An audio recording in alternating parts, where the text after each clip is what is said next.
Hey guys, welcome back to my podcast. Today we are joined with a new guest, my lovely boyfriend Nathan. And today we are talking about different organizational methods, but this time it's internally.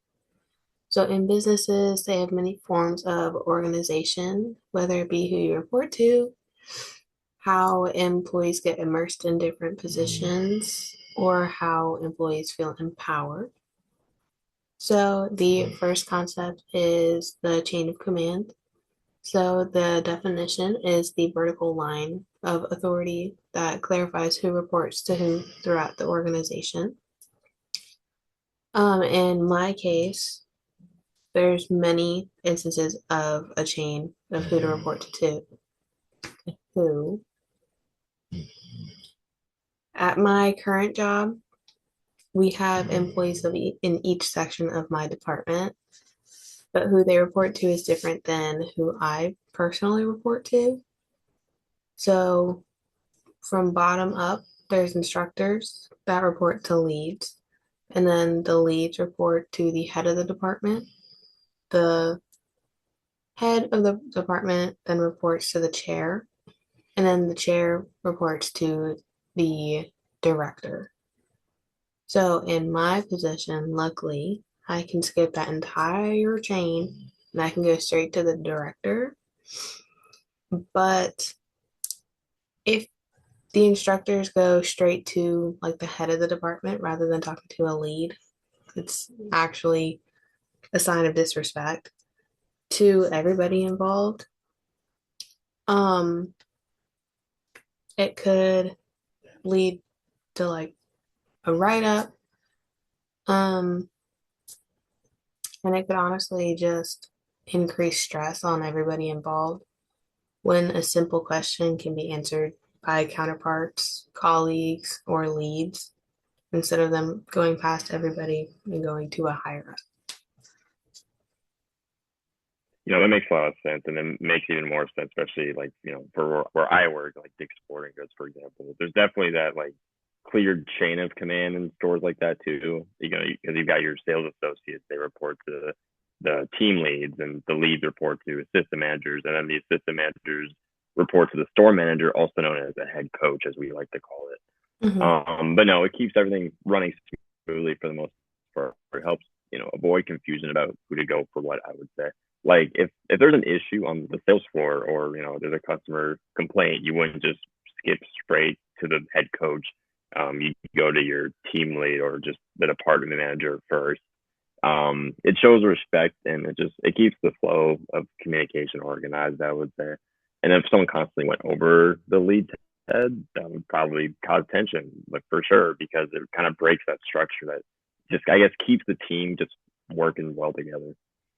Right. Yeah. I mean, just in any place, there's always a chain of command from what I've seen, and it can just cause problems, which is not a lot of fun.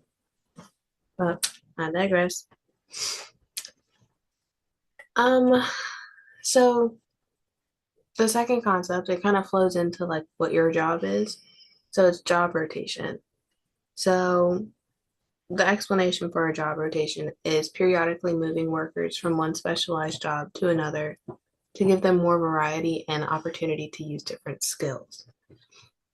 So, for example, in retail jobs, such as yours at Dick's Sporting Goods, there's different sections that come together that make the company a whole. I mean, you guys have what? Apparel, you have shoes, you have sports sections, and then you have like the cash wrap, right? Right. So apparel is like clothing and accessories, and then sports, which is different gear and equipment for all the different sports and hobbies, right?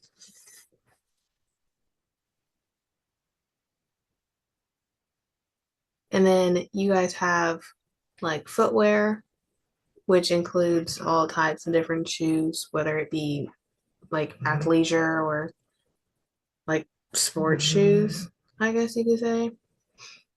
And then you guys have like a cash wrapper front end area.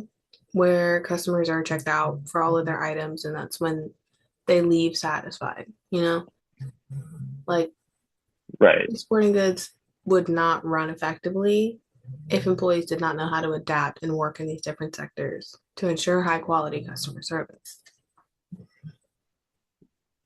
No, definitely. And I've been in the front lines of that because I mean, I kind of move around myself all the time because I mostly work apparel, but I've also worked my fair share front and even footwear together. So I definitely know what it's like to just have that kind of job rotation. And I feel like it's something that DSG specifically actually does really well. Like, because when you work there, you don't just, as you said, you don't just stay stuck in one department forever, even though people might be assigned to areas like apparel, footwear, team sports, even. Because you're often trained in multiple sections from the get go, anyways. Like, for example, I was trained in front end. First things first, when I first started working there, I didn't start in apparel like you might think. Um, but no, so if it gets busy, for example, like in footwear, someone can apparel, so me can help out, or vice versa, which you know that actually happened today. I had to help out in footwear for a little bit, so I've been there multiple times. But no, I mean that kind of flexibility, I would say, it really just it keeps the store running efficiently, especially during busy times like weekends or just like back to school, holidays, whatever. It also just keeps the job more interesting, though. You get to learn different parts of the store and just really interact with different types of customers. And honestly, I think it's smart because it helps employees build more skills and just gives them a better understanding of how the whole search really works together as one team, one single unit. Right. That's what, I mean, that's how it was when I worked retail. I mean, there were like two parts, but there were smaller sections. And without them, it wouldn't run and nobody would actually know how to work together. Yeah, that's what's so interesting about apparel, not apparel, about retail. There's just so many moving parts, and because and it can be a tough job, whether it comes to customers. But I mean, just it's also just the inner workings of the business itself that I think people don't understand. But it's really fascinating to talk about. I definitely agree with you that it is fascinating how like all those different like sections just kind of come together to make, like whether it's your retail place or it was my old retail place. I mean, everything just kind of comes together to make it flow in a way. Yeah. Yeah, it's a nice, well-oiled machine, and I feel like as I said before, I feel like a lot of people from the outside just don't really understand the inner workings, and I like that both me and you have been there firsthand because we've worked retail for a long time up to this point, so we both know the inner workings, and we can explain it to just educate people that don't know about it. I think that's really fascinating, and it's just really cool. I think so too, yeah. I mean, like working your way up in my case was it kind of embodied job rotation because when I was like manager, I had to do literally everything. I had to learn everything again, basically, learn how to do it from a manager's point of view, which wasn't exactly fun, but not fun. Got the job rotation, so. But I mean, like with that, it kind of flows into like the next concept, which is empowerment. I mean, the definition of empowerment is permanently passing decision making authority and responsibility from managers to workers by giving them the information and resources they need to make and carry out good decisions. So, I mean, in any job, whether it's an office job, government, or retail, there needs to be a sense of empowerment and trust from like managers or owners to like actual staff and employees. I mean, if you were to be assigned projects, you'd want the ability to make decisions and do the project efficiently without being watched all the time, you know? Right. Feeling like someone is lingering over your shoulders or micromanaging every decision you make is, I'd say, probably the opposite of empowering. It would make you feel as though you can't get the job done or you can't be trusted to make any decisions, or it will feel like your decisions aren't up to par in a way. I mean, feeling like you have the support to ask questions and ask for advice is what I would say is empowering. And I mean, it would give employees a sense of trust and responsibility. Definitely. I've definitely been there before. I mean, not that like, my manager or my head coach, whatever, like, stay over my shoulder, when I'm, up front ringing someone up and I'm offering, for example, like a warranty or something like that. I've never been in that situation, but I would not want to be in this situation, as you mentioned, because I think in a way it kind of like it just challenges your understanding of the concept that they taught you, and like them just being there, it makes you second guess yourself, and it just makes it that much harder. But I mean, just what you said. Oh, sorry. What were you gonna say? Oh, no, I'm just agreeing with you. Oh, sorry. Okay. But I mean, no. What you said about empowering in general, I really like. Because it's something I've seen at my job at DSG. The head coaches there usually give employees, I would say they give a lot of trust to handle customers on their own. I don't think it's like some weird environment where they're over your shoulder 24/7, which I appreciate. But no, like if someone needs help finding, a product or has an issue with an order, for example, the associate, so me, for example, can usually make decisions to help them without having to ask a manager or a head coach for every little thing, especially because I've been there for a couple of years. But no, I mean that kind of trust it makes you feel like you actually, I guess, have ownership of your role and you can really just make a difference in the customer experience. And it's kind of motivating because you feel like your managers just believe in your ability to handle situations. Um, and of course, they're there if you need help, but they don't hover, they don't micromanage. Luckily, in my case, which makes the environments way more comfortable and productive, and just for everybody, just more things get done that way. Right. I mean, before I like stepped into the manager role, I felt like my manager was very much a micromanager in a way because there was the store manager and then the assistant manager. The store manager wouldn't really let you make decisions or like give you that trust or responsibility. And then paired with the assistant manager who would micromanage every single decision you made or every single process you were doing, it showed me how I didn't want to manage in a way. Because when I stepped into that role, I was like, listen, I'm not gonna do it that way. And I wanted them to feel empowered. I wanted the people that I put in certain places to feel like I could trust them. I wanted them to feel the trust and responsibility that I was giving them. You know, like you said, it makes you feel more motivated. No, And I would. sorry. No, I was gonna say I 100% agree with that. All right. I mean, it does make you feel more motivated. Like you actually enjoy doing the job. Especially in your case, you've been there for a few years now. Right. You clearly enjoy the job more than you would like to say, but you like it enough to put in your best effort every time because you know that your managers will give you that trust and responsibility.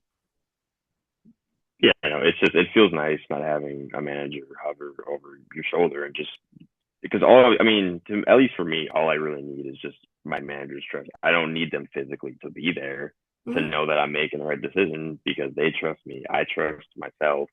It just makes the experience really that much better. And I mean, it helps me grow not only as a person, but just it just helps it. I can help the company a lot better when I'm not being just micromanaged, as you said. Right. I mean, that kind of flows into the first question that I have for you as my special guest. So, question one, do you feel as though there are limits to the types of decisions that can be made independently? It's a good question. Yeah, I think so. I think there's definitely limits. Empowerment, I feel like it kind of gives employees a sort of a freedom to make decisions, but only, I guess, only within certain boundaries, if that makes sense. like for example, smaller day-to-day choices or like I guess creative decisions within your role usually can be made, on your own or just independently. And then at the same time, bigger ones that, affect budgets, policies, or just other departments, those still need approval for management. It's just, I think it's mostly just about finding that balance between, I guess, trust and then mostly just accountability. But I would definitely agree with that question. Yeah. I mean, it really depends on the role that you play in a sense of, I mean, if you're like first starting out, you're not going to make decisions on your own without a manager being there. But in your case, I mean, they can hand you a project, they can hand you a bunch of freight, and they'll know that like you'll get it out because you're not going to have a manager hovering over your shoulder when they hand you a box of what, like shirts or hoodies to put out. Because I Right, think of that course. like they empowered you enough so that you could feel like you could get the job done, and your managers know that you can get the job done. At least with me, I mean, there's definitely because there's certainly limits to it. Like as you said, if it's just like folding clothes or opening fitting rooms or just helping athletes out, like I can pretty much do all that on my own. At least when I'm in apparel, but like when I'm up front and there's it happens every single time I work front end. There's gonna be athletes. We call our customers athletes. But like there's gonna be questions from these athletes that like I'm not 100% confident. I could be like 90% confident that I can help them and like ask them, but most of the time, like my backbone is going to be whoever the manager is on duty because I know 100% that they can make the right decision for this person, even though they're not up here present, physically with me at the moment. But like I know that they're going to do the right thing. Not that I couldn't do the right thing, but I think it's just a sense of just like I trust them, they trust me, but it's nice having that backbone. Like there's plenty of times where I have to ask a manager like what to do in the situation, but obviously, eventually, the more times I do it, the more comfortable I'm going to get in that situation, and then eventually I won't need it. Right. I mean, like when I was a manager, I mean, everybody constantly had questions that only I could answer, which sucked, but you can only empower them so much with the knowledge that they have. But then this also kind of ties into my next question. It's on topic, but not like for job rotation. How do you feel it's broadened your skill set? It's definitely broadened my skill set by I'd say a good margin. It's really helped me develop a wider range of skills because I mean it forces you to adapt to I guess new responsibilities like I've mentioned before, like apparel or front end or footwear, even team sports or even truck. I've never worked truck, but I mean who knows, maybe it'll get put there eventually. Um, but no, when you move around different areas, you've learned how each part of the organization works, and just you gain hands-on experience in multiple roles. It's improved my communication, my teamwork, and then also just my problem-solving skills since you're constantly learning from different people and situations. But it's a huge benefit. It's an uncomfortable thing to do when you have to, you get rotated to if it's a new position you've never worked before, it's going to be a little nerve wracking. But like in the end, future you's going to thank you because not only it's going to help you out and you grow, it's going to help the store out. Right. I mean, you can have like customer service, but being put into different sections, you kind of broaden your scope on how to service each customer. I mean, if you have knowledge in apparel, you can help them up front. But I mean, you need to know how to service them in other areas, like the sports area. I don't know your store all that well, but from what I've heard, those are like the main sections that I know of. No, definitely. I mean, and it applies to any store, any retail store. I mean, like a retail store is going to be, or any store is going to be more successful when, especially all of its employees, or at least most of them, they can work in more than one area and they're flexible, as we mentioned before. Like it's really going to add, and it's going to add to the customer experience too. But no, I mean, I think a store is just much more manageable. It's going to be a lot more successful when your employees know how to do more things, plain and simple. Right. I mean, this kind of flows into the next question. How do you feel it's helped you develop new skills? It's definitely helped me develop new skills. It's helped me grow by I guess it's kind of exposed me to certain things that I wouldn't normally do. Like, for example, learning how to handle customer service, inventories, and sales. I mean, those three things all it requires different types of thinking. And that's also helped me build confidence in picking up new systems and adapting quickly to changes, which are valuable skills, and not just at the sporting goods at my place, but just any workplace in general. Right.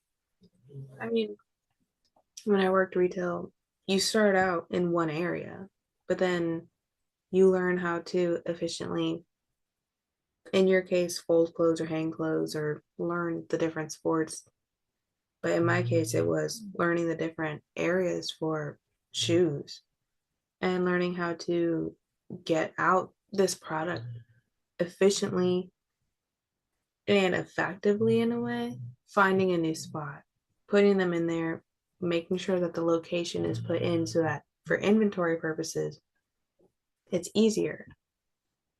I mean, I had no idea how to even do retail inventory.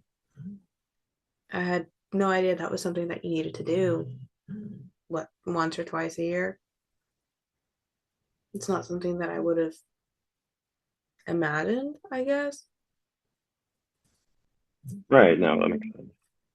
Like, even with freight, like you said that you haven't worked it, but when I worked it, you never think about how much you're actually getting. But then once you receive it, you have to get it out. Even if there's like backstock, you have to find a spot for it. You have to be organized. And that gave me a new skill, honestly, because you have to be organized, but you also have to be quick. So you have to think on your feet and you have to be organized with how you think on your feet. You can't just be like, okay, put it here. No. You have to find a specific spot and then it has to be noticeable so that everybody knows where to go. Yeah, I mean, it's pretty much the same exact way I did at my place. But it's like in a way it's even more complicated because obviously you work at primarily a shoe store, correct? Mm-hmm. Right. And then like my store, we obviously have our own shoe section, footwear. Because we have two separate stock rooms for footwear, or at least like certain locations do. The location I'm working at right now, it's kind of all in one room, but there's like I don't know how to explain it. Like it's all in one room, but it's two different stock areas. Like they're different locations, if that makes sense. Like you got the footwear stock room, just like towers of just shoes everywhere. So that's a whole separate thing. And then add on top of that, you have the rest of the store. You have like an apparel section. You have like you have a second apparel room, and then also there's a golf stock room because obviously we also sell golf stuff. But, it works the same exact place. It works the same way at my store, but instead of just shoes, you're dealing with every single department. And then fishing, I forgot about fishing, but no, you have a different stock room for every single department that you have to account for. So it's in some ways it's even more difficult at my place that way. Right. It's very interesting how that all kind of, it's small stuff like that, but you don't realize how much it can broaden or give you new skills. But when you look back at it, you're like, oh, wow, I never would have guessed how much that would have impacted me or affected the way that I work. Yeah, it seems like it doesn't really hit you until like months and months after you learn it. Right. Alrighty, and then my last question for you. How can conflicts be handled with the chain of command, and how is it communicated? I think conflict should always be handled by the chain of command. Like if there's the way I see it, if there's an issue, it's best to start talking to your I probably your immediate supervisor or just your lead before going above them. Like you want to go to them first, obviously, because I feel like it kind of it just shows respect for just I guess the structure, and it also just helps avoid confusion in general. Right. Um, because if it can't be resolved at that level, then it can be escalated to the next person in the chain. So, for example, like I could go to a department lead slash an assistant manager, and then if it can't be resolved at that level, then you go up to the head coach, and maybe even if it's a big enough issue that the head coach can handle it, then you go to like I guess the district manager, what have you, if it has to get to that point. But no, I think, and also just clear communication and I think documentation are also key so that higher ups pretty much understand what's going on and then they can make their decisions for it. Right. I mean, at my place there's gossip, but like when two instructors, right, when they have a Right. miscommunication or they have a little conflict, they they're adults, so they work it out with each other. And sometimes they need to go to the team lead or the lead instructor so that they can have kind of like a mediator talk privately with each one and then discuss the best course of action. But then communicating it to the higher ups is relatively simple because you just have a meeting and you're like, hey, like this is what's going on. Just wanted it to be clear so if something else happens down the road, you know that there was a previous altercation. Right. And it's nice in a way because it's not like you're just handing the situation. Like if, for example, if you have to go to like a manager or like a head coach, as I said, it's not like you're just handing I guess, problem off to them and just letting them handle it on their own. In the end, you're all working as a team together. You're just involving your head coach or your manager at any other store. You're all working together in the end. It's not just on the manager to get it done, which that's what I like about it because in the end, it's all about teamwork. Right. And I like how you mentioned like the team aspect because when there's a conflict, it doesn't just affect those two people, it affects all of them. So it needs to be resolved before anything can continue.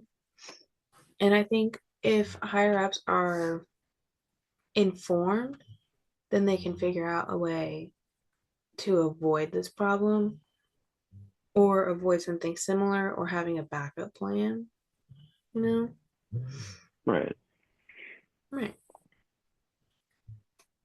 Well, thank you for joining me today. I really appreciate No problem. your input and this amazing discussion. I want to thank everybody for tuning in to another podcast. I mean, we had a really good discussion today about different organizational methods and systems internally in businesses and how they can impact the success of them overall. I mean, once again, I want to give a big thank you to Nathan for joining us today and talking about his experiences with these topics. And yeah, thanks for listening and have a great night.